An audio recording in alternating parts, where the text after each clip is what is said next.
Peut-être que certaines ou certains d'entre vous ont eu écho, et notamment sur le net, de réactions assez passionnelles, assez fortes et assez légitimes par rapport à une décision que j'ai dû prendre dans une situation un peu d'urgence concernant le loup, et notamment parce que j'ai donné une autorisation dans des circonstances très précises de ce qu'on appelle 2 tirs de défense renforcés, parce que dans cette période de montée à l'estive, il se trouve que dans des territoires très précis, il y a des situations particulièrement tragiques. Alors, ce que je voudrais vous dire, c'est que c'est un sujet évidemment sensible, qui me met dans une situation difficile, parce que j'espère que personne ne doute de mon amour immodéré pour la vie sauvage, et du fait que je me réjouis de ce succès écologique que le loup réinvestisse notre territoire.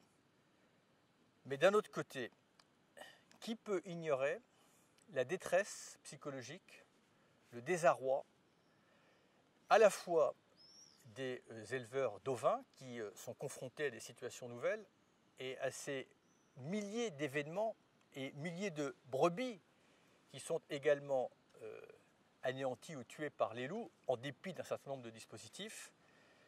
Et il est de mon devoir que le facteur humain, évidemment, soit également pris en considération. Alors là, il y avait une situation très particulière, des événements très particuliers, et j'ai dû autoriser ces 2 tirs de défense renforcés. Ça ne veut pas dire que systématiquement ou automatiquement 2 loups vont être abattus, pas du tout.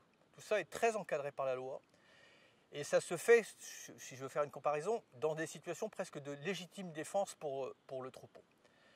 Donc voilà, il faut que chacun comprenne le point de vue, la situation de l'un et de l'autre. C'est typiquement le genre de sujet où la posture radicale ne nous permettra pas de passer à l'étape d'après, d'ailleurs qui commence aujourd'hui à Lyon, c'est-à-dire une concertation, on remet à plat.